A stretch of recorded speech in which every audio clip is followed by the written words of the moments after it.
Bonjour, bienvenue à toi dans cette nouvelle vidéo Do It Yourself. Aujourd'hui, on prépare un hydrolat à l'hibiscus. Donc, il sera à la fois hydratant, antioxydant, tonique et apaisant. Bon, rien que ça.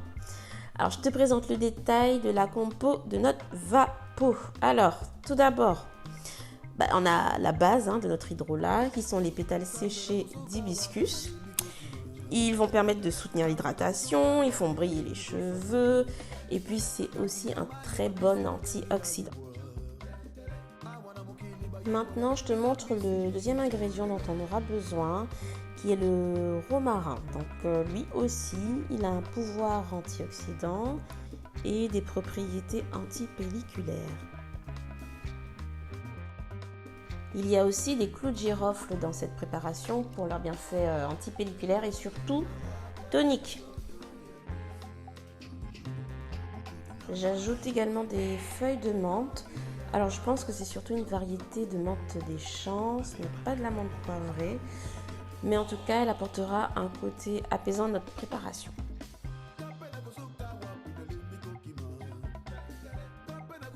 Maintenant, je te présente mes huiles essentielles. Donc, j'ai le cèdre de l'Atlas et c'est une huile essentielle qui va calmer les démangeaisons que j'ai au niveau du crâne et qui sont dues au psoriasis.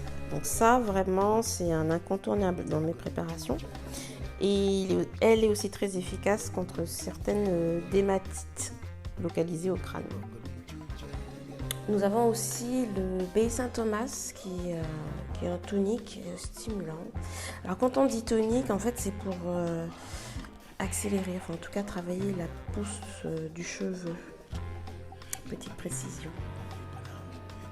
Et j'ajoute aussi quelques gouttes de menthe poivrée qui ont les mêmes propriétés que baie Saint-Thomas. Tonique et stimulant.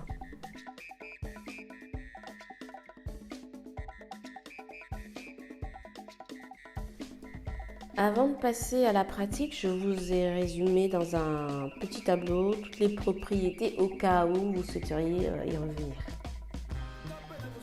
Donc là, on commence à rajouter toutes nos matières sèches, en commençant par les feuilles d'hibiscus. Ensuite, on rajoute le romarin. Perso, c'est dosé au pifomètre. L'important, c'est juste que l'hibiscus reste l'élément majoritaire.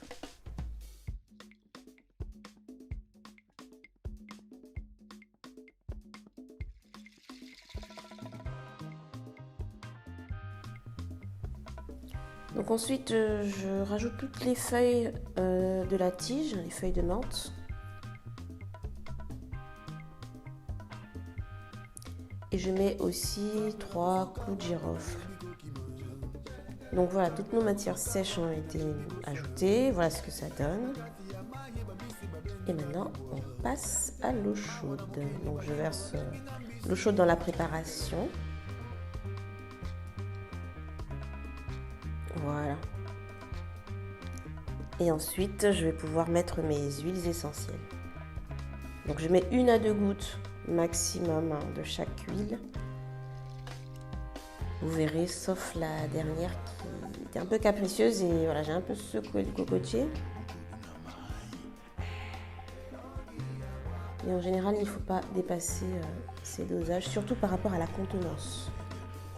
Voilà, notre préparation est enfin prête. J'espère que de ton côté, tu as pris plaisir à la faire.